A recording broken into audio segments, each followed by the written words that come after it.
So hyperscale cloud computing. Yeah.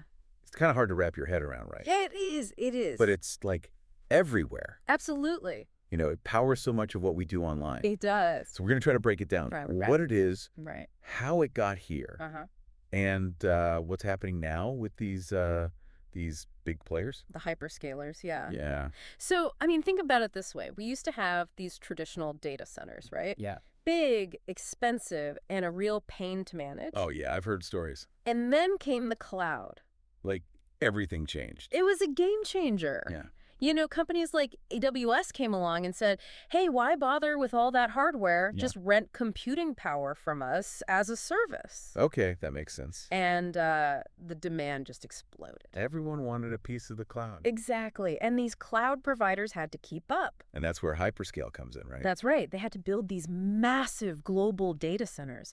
Just to handle all the traffic. Yeah, to meet that demand. And it's not just about size. It's about being able to scale up or down. On demand. Exactly, based on what's needed. So it's like having a utility, like electricity. Well, yeah, you just plug in and use what you need. And pay for what you use. Precisely. Okay, so we've got these hyperscale data centers, but who are the big players in this game? Well, you've got the heavy hitters, AWS, Microsoft Azure, Google Cloud. Big three. Yeah, they're kind of leading the pack, but you also have others like IBM, Oracle, Alibaba. And even DigitalOcean. Right, DigitalOcean. Mm. They're interesting because they're really focused on startups and smaller businesses. Yeah, they make it really accessible. Exactly. And they've had some impressive results. A Forrester study showed they can deliver a 186% ROI. Wow.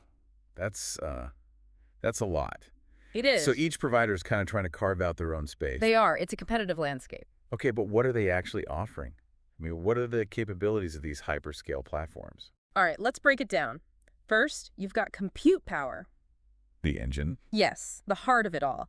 This is where you see AWS and Azure really flexing their muscles. With their virtual machines. Exactly. They have a huge range of virtual machines to choose from. And Google Cloud's in the game too, right? Oh, absolutely. They have compute engine and cloud functions, which are really powerful. Okay, so compute power is covered. What about storage? Storage. That's another big one. It's not just about storing files anymore. It's about managing data. Yeah, it's way more sophisticated. You've got object storage. Think AWS S3, Azure Blob Storage, Google Cloud Storage. Even DigitalOcean has spaces. And these are for, like, massive amounts of data. Yes, perfect for that. And then there are managed databases. Okay. Optimized for different types of data. And then data warehousing solutions for analytics. It's mind-boggling how much is out there. It is. And all of this, it has to run smoothly, right? Absolutely. That's where networking and connectivity come in. You can't have any hiccups there. No, not at all. These platforms offer virtual private clouds, load balancers, content delivery networks. So many acronyms. I know, right? But basically, it's all about making sure everything's connected and running smoothly. Exactly. Okay, let's talk about security. Because, I'm putting my data in the cloud. Right. It's a valid concern. How do I know it's safe?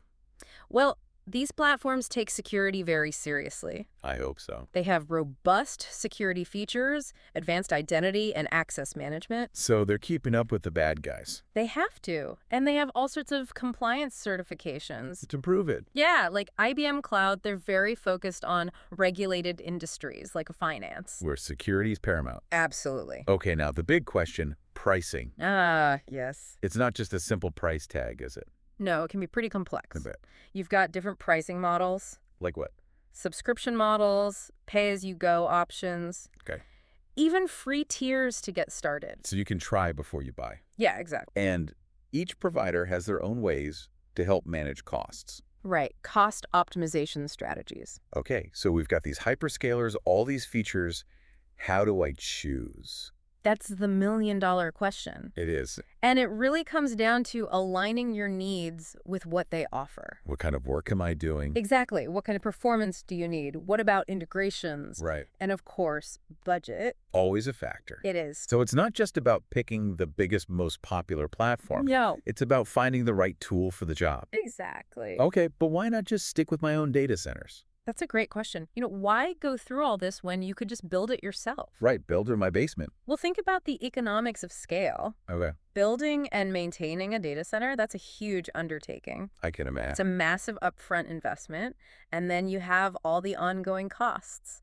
Power, cooling, security, oh my. Exactly. So hyperscalers are offering economies of scale. That's You're basically tapping into their massive infrastructure You are. and their expertise, And you only pay for what you use. like a utility. Exactly. Okay, so it makes sense financially. But are there any limitations to this approach? Well, yeah, there are some challenges.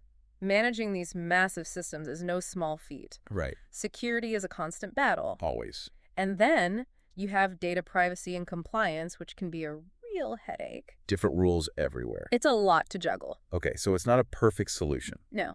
What about latency? Ah, yes, latency. Data still has to travel, It does. even in the cloud. Even in the cloud. And that takes time. So that's something to consider. It is, especially for time-sensitive applications. Okay. What about sustainability? Right. These massive data centers use a lot of energy. It must. And it's a growing concern. Hyperscalers are investing in renewable energy sources, more efficient cooling technologies. Trying to reduce their footprint. They are. Okay, good to know. And Google Cloud, for example, they've been positioning themselves as a leader in green cloud computing. Interesting. Okay, so we've got the big picture. We do. Now let's zoom in. All right. What does each of these hyperscalers bring to the table? Let's start with AWS, the pioneer. Okay, AWS, they're kind of the gold standard, right? Yeah, they're the ones who really kicked this whole thing off. They did, and they have the most mature platform, the widest range of services. They've been doing it the longest. They have. They're known for their reliability, their global reach, and their commitment to open source. So AWS is the safe bet if you want the most features and the most established platform. Yeah, I'd say so. They cater to everyone, from tiny startups to massive enterprises. Okay, now what about Microsoft Azure? What makes them stand out? Well, Azure is all about integration with the Microsoft ecosystem. Right, makes sense if you're already using Microsoft products. Exactly. You know, Windows Server, Active Directory, Office 365, it all works seamlessly with Azure. So it's a natural progression for Microsoft shops. It is. It simplifies management, reduces complexity. And it's familiar. Right. And they've been making big moves in hybrid cloud as well. So you can connect your own data centers with Azure. Exactly. Interesting. Now Google Cloud, what's their story? Google Cloud, they're the data-driven innovators. They're all about data, aren't they? They are. Big data analytics, machine learning, artificial intelligence. That's their sweet spot. It is. They leverage all of Google's expertise in data processing. Right. They've been doing that forever. Yeah, and they have cutting-edge technologies like Kubernetes and TensorFlow. Okay, so if you're the data-heavy business, Google Cloud's worth a look. Definitely. And we talked about their commitment to sustainability, too. Right. That's a big differentiator for them. Okay, so we've got the big three. What about the other contenders? Let's start with IBM Cloud. Okay. IBM Cloud, they've carved out a strong position in the enterprise space. Big companies. Yeah, especially in regulated industries like finance and healthcare. Where security and compliance are key. Absolutely. Okay, and Oracle Cloud. What's their specialty? Oracle Cloud, they have a deep heritage in database technology. Right, Oracle databases. Exactly. Their cloud offering is built around their flagship Oracle database. Known for its performance and reliability. Exactly. And they also cater to large enterprises. So, Oracle's sticking with their roots. They are. Okay, now Alibaba Cloud. They're a bit of a mystery to many in the West. Yeah, Alibaba Cloud is a major force in Asia, though. I've heard that. They've been growing rapidly. They offer a wide range of services at competitive prices. So if you're doing business in Asia, they're a good option. They are. Okay, and finally, DigitalOcean. We talked about them a bit earlier. Right. DigitalOcean, they're all about simplicity and affordability. For startups and small businesses. Exactly. They have a really user-friendly platform. Okay, so we've got a pretty diverse group of hyperscalers here. We do, each with their own strengths and areas of focus. It's not a one-size-fits-all world. It's not. You really have to find the right fit for your business. You do. Okay, this is all starting to make sense now, but I have to admit, it's a lot to take in. It is. The world of hyperscale cloud computing is vast and complex. It is. But you've given me a great starting point. I'm glad to hear that. Now, I'm curious to delve deeper into each platform. That's the next step. And those free trials you mentioned. Yeah, definitely take advantage of those. Okay, so more to explore. But I'm feeling a lot more confident now. That's great. Remember, the cloud is constantly evolving. It is. So there's always something new to learn. So I'm feeling like a lot more confident about navigating this hyperscale world now. I think I'm ready to, start experimenting, see what these platforms can really do. That's the spirit. And remember, the cloud is constantly evolving, so there's always something new to learn and explore. Okay, we've covered like a lot of ground here, from the basic building blocks to the specialized services offered by each hyperscaler. But there's one more area I'd like to explore, and that's the concept of serverless computing. Ah, yes. Serverless. It's Yeah. one of the most exciting trends in cloud computing today. It sounds almost magical. You write your code and it just like runs in the cloud without you having to worry about servers. It's not quite magic, but it's pretty close. Serverless computing allows you to focus on your application logic without having to manage the underlying infrastructure. So it's like outsourcing the server management to the hyperscaler. Exactly. They handle all the provisioning, scaling, patching, security of the servers so you can focus on what you do best, which is writing code. That sounds incredibly liberating. What are some of the key benefits of serverless computing? Well, for starters, it's incredibly cost effective. You only pay for the compute time you actually use, not for idle servers. So it's like paying for electricity only when you have the lights on. Yes, perfect analogy. It's also highly scalable. Your application can automatically scale up or down based on demand, so you don't have to worry about capacity planning. And it's like faster to deploy, right? You don't have to wait for servers to be provisioned. Exactly. You can deploy your code in seconds, which speeds up development cycles and allows you to iterate more quickly. Okay, so serverless sounds pretty amazing, but are there any limitations or drawbacks? Well, it's not suitable for every type of application. Serverless functions are designed to be short-lived, so they're not ideal for long-running processes. So it's more for like event-driven applications, like Yeah. responding to a web request or processing a file upload. Exactly. And there can be some challenges with debugging and monitoring serverless applications as you don't have direct access to the underlying servers. Right, you're relying on the hyperscalers' tools and visibility. Yes. And there can also be vendor lock-in concerns as serverless platforms are not yet as standardized as other cloud services. Okay, so it's important to like weigh the benefits and drawbacks before going all in on serverless. Absolutely.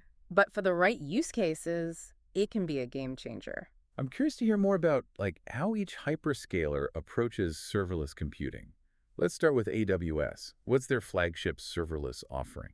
AWS Lambda is their serverless compute service. It allows you to run code in response to a variety of events, such as, changes in data, shifts in traffic, or actions taken by users. So you can trigger your code to run automatically based on like predefined events. Exactly. And you don't have to worry about managing any servers. AWS Lambda handles all the scaling and infrastructure management behind the scenes. That's pretty impressive. What about Microsoft Azure? What's their equivalent of AWS Lambda? Azure Functions is their serverless compute platform. It's very similar to AWS Lambda in terms of functionality and ease of use. And since Azure is, so integrated with the Microsoft ecosystem, I imagine Azure Functions plays nicely with other Microsoft tools. You're absolutely right. It integrates seamlessly with services like Visual Studio, Azure Active Directory, and Azure Logic apps, making it a powerful tool for building event-driven applications. Okay, what about Google Cloud? How do they approach serverless computing? Google Cloud Functions is their answer to AWS Lambda and Azure Functions. It's a fully managed serverless execution environment for building and deploying event-driven applications. And knowing Google, I'm sure they've integrated it with their strengths in areas like, data analytics and machine learning. You're right. Google Cloud Functions integrate seamlessly with services like BigQuery, Cloud Storage, and Cloud PubSub, making it easy to process data and trigger functions based on events from these services. So Google Cloud Functions, it's like a good option for businesses that want to build those serverless apps, but, use Google's data stuff. Exactly. And don't forget, Google's also like a pioneer in those container things, Kubernetes. Oh, wait. They've got this service, Cloud Run. It's like fully managed serverless, but for like containerized apps. Okay, so Cloud Run is for like the businesses who want to use those containers, Yeah. but don't want to deal with all the like behind the scenes stuff. Yeah. It's like if you want the flexibility, of containers, but without all the headache of like managing them. Why this is like blowing my mind. Serverless is really changing the game. It's amazing how like hyperscalers are making it so easy and, affordable Hmm. for businesses to build and run these like really complex applications. It really shows how much innovation is happening in cloud computing. And exciting to think about, what's next as this serverless stuff keeps evolving. Okay, so we've like almost finished our hyperscale journey here. We've Almost. covered a ton, from like the basics to all these specialized services that each hyperscaler offers. But before we wrap up, I got to ask, Sure. with everything happening in cloud computing, are company data centers like going extinct? That's a tough one. I mean, the cloud has so many advantages, scaling, cost, innovation, but there are still some good reasons why a business might want to stick with their own data centers. Okay, so it's not like a done deal. What are those reasons? Well, some industries like finance or healthcare, they have super strict rules about where their data can be. Yeah, data privacy, that's huge. Exactly. And some businesses, they deal with like super sensitive information. They just might feel better having full control. So it's like a trade-off. Hmm. Cloud's convenient and it scales well, but your own data center, you're the boss. That's it. And don't forget, some companies have already invested tons in their own data centers. It might not make sense to just, abandon all that. So it's a business decision. Depends on a bunch of things. Exactly. And it doesn't have to be all or nothing. Lots of businesses are going hybrid. Using both. Yeah, mixing cloud and their own stuff to fit their needs. That makes sense.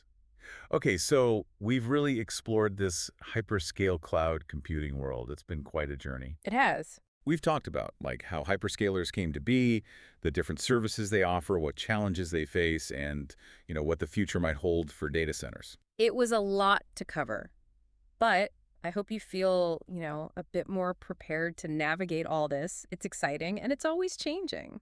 I definitely do. I mean, it can be overwhelming, all these choices and options, but you've given me like a roadmap to start with. Glad I could help. And remember, experiment. These hyperscalers, they have free trials, free tiers, so you can really see what works for you. That's great advice. So the big takeaway here is there's no one perfect answer. What's the best hyperscaler for one company might not be the best for another. Totally. You got to find what fits you, your business. Yeah. That's where doing a little research, trying things out, that's what will really help you. This has been awesome. Thanks for like really breaking down this hyperscale cloud computing world. My pleasure. It's always fun to talk about this stuff. And to our listeners, thanks for joining us on this deep dive into the cloud. It's a wild ride, but hopefully you're feeling a bit more equipped to navigate it now. Absolutely. Remember, the future is in the cloud and the possibilities are practically endless.